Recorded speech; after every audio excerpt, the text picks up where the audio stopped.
Morning, everybody.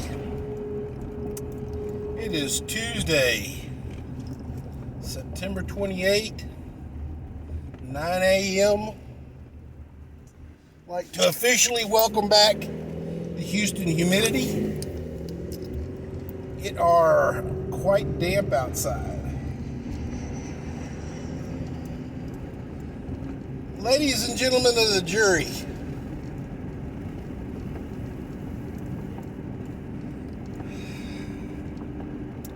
I don't know if you guys have noticed the disturbing trend that is our youth and their need for social approvals through social media.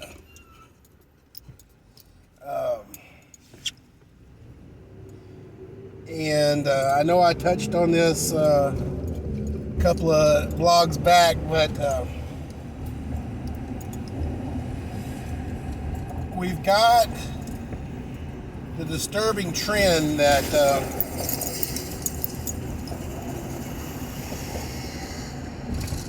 is slowly progressing more and more and more, not only outrageous and outlandish, but we have kids or young adults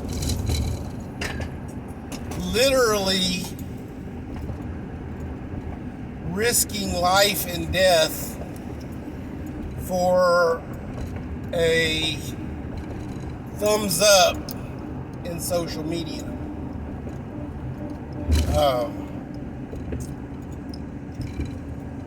Pretty much the youth of the world dominate Instagram and Snapchat, and a lot of dominance in the TikTok world. I've never had an Insta, a Snap, or a TikTok, so I don't know how they actually work, but my daughter has, so I do know there is a system in place where I guess you can, just like Facebook, you can thumbs up, thumbs down, leave a comment. So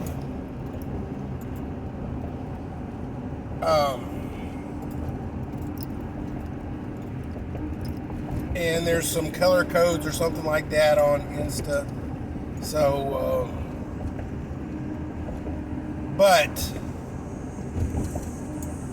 I mean, we started out with, at least that I remember, it was an ice bucket challenge, was the granddaddy of them all, and it was actually originally started as a charity event that the more people would do the ice bucket challenge and they would donate money to a charity.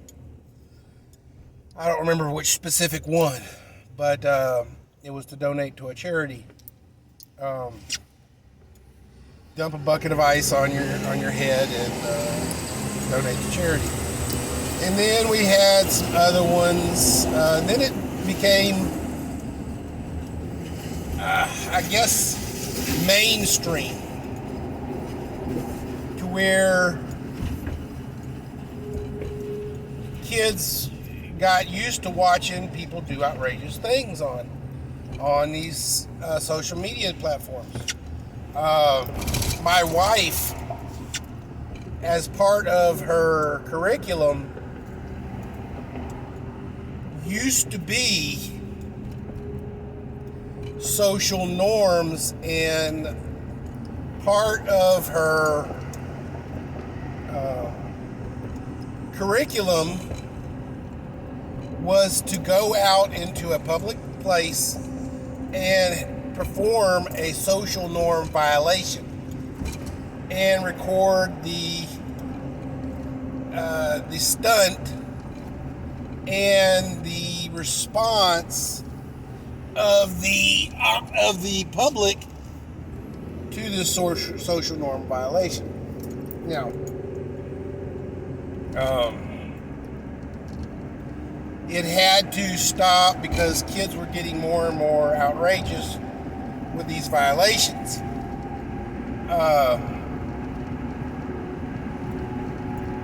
But unfortunately, it appears that violating social norms gets you some great views in social media. So,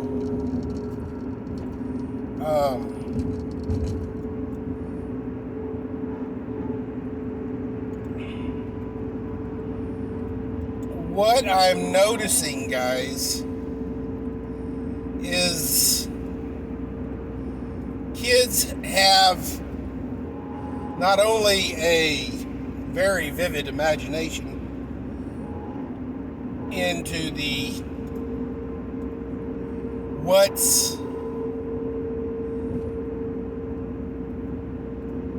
they've got a good handle on what is socially acceptable, and they have a strong imagination on how to break those norms. Come on, get off my six, dude.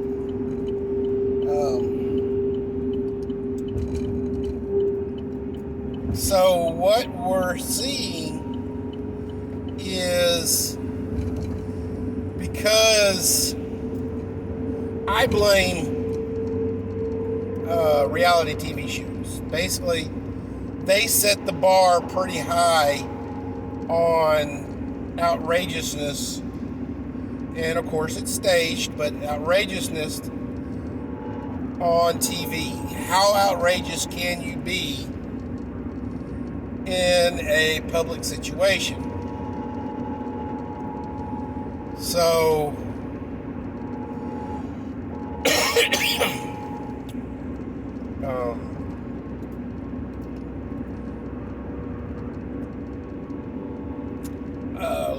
a very real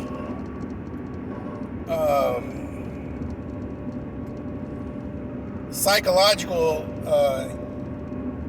situation was actually addressed a long time ago with the invention of the television. It became a thing, especially with like situation comedies and things like that. The more programming and writing, and the better writing, the more realistic the writing and stuff like that, the more people had problems separating fact from fiction.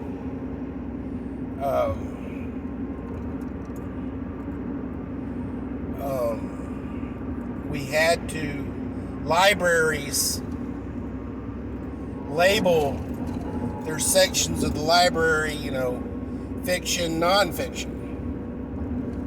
Well, we hope that people would understand that CSI's TV shows are fiction.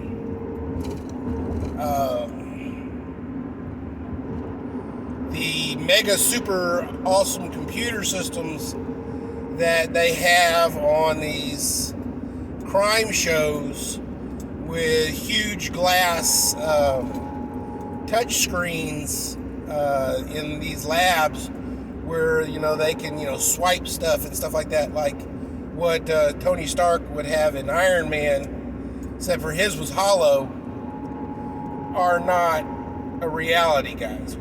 Technology is advancing quickly, but we ain't at that point right now. And I will tell you this, municipalities and police precincts and crime labs and stuff like that, these things are governmental funded, and get some of the last locations to get tech. As important as these labs and stuff are, they are the last to get tech. Most of the tech is adopted by the military, and then once it's refined, then it is introduced to the public and to governmental entities. Blah, blah, blah, blah, blah. But I digress. Much like, trying to separate fact from fiction, you're ending up with kids seeing these staged reality TV shows and saying, hey, I can do better than that. And they're going out into the world and they're doing better than that. Or at least more outrageous. We had a few days, a couple years ago, kids getting on freeway bridges and throwing rocks on the cars as they pass. Holy shit. You can imagine what kind of chaos and stuff ensued by that. They weren't throwing, little pebbles. They were throwing, pieces of street and asphalt and cinder blocks and shit like that off these bridges. So that's just one example. But one thing that we need to talk about, and this is a fairly new one, is kids going to the Grand Canyon, getting on the glass bridge and bouncing on it, trying to break the glass. Why would you fucking do that? Why? If you're actually successful in this endeavor, you're dead. But they get these endorphins from getting all these likes on their Insta stuff that they do it. It's an addiction, guys. And I don't know where these ideas for these challenges come from. Are they strategic? Are they random? Are they what? I don't know. Kids licking ice cream and putting it back in the freezer and recording themselves doing it.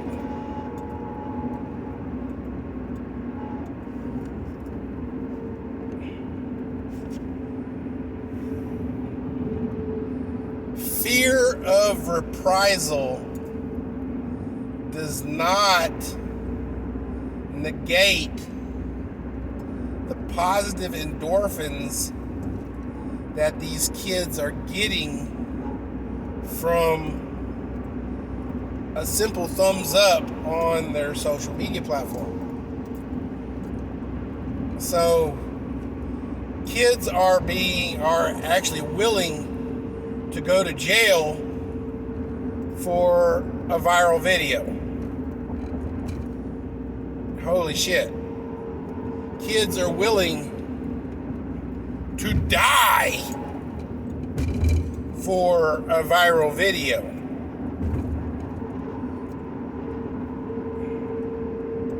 Kids are willing to cause death and destruction, i.e. the throwing rocks off a bridge, in terms of viral videos.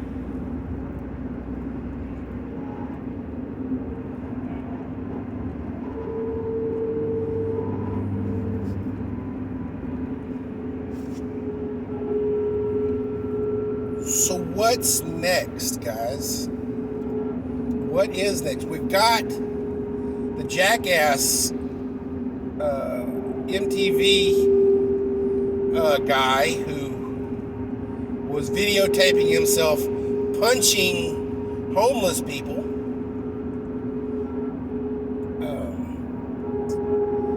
And so he hence had a bunch of people attacking homeless people. What happens because this is a steady progression, guys.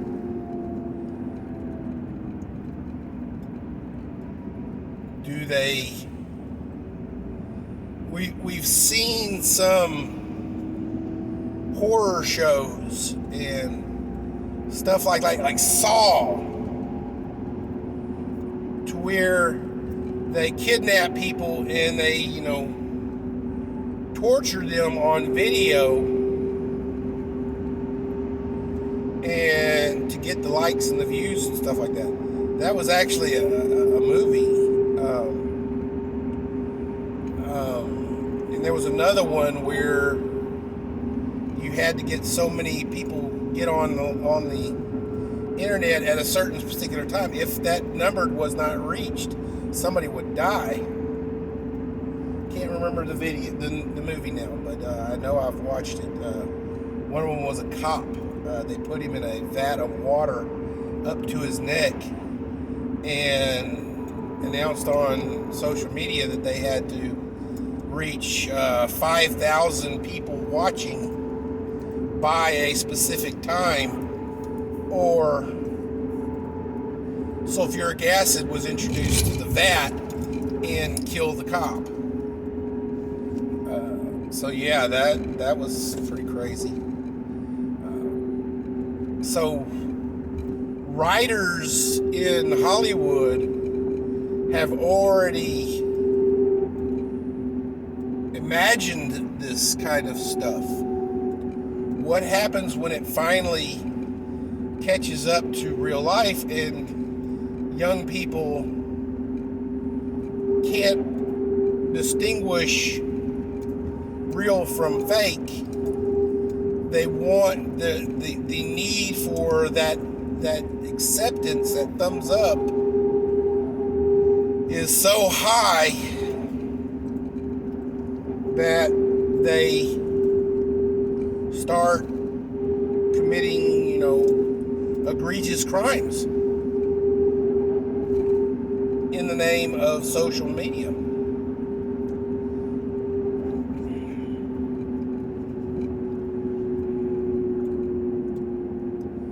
Ladies and gentlemen of the jury, it's a bad, evil, maniacal trend that needs to stop. But without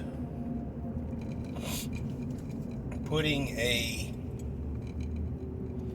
minimum age like they do with guns, you're not going to get kids off of the social media platforms. We're introducing our children to social media at insanely young ages. I mean, kids don't go out and play with their friends anymore. They get on the social media and watch TikTok videos with a group of people that they have never met physically, or they only see them at school.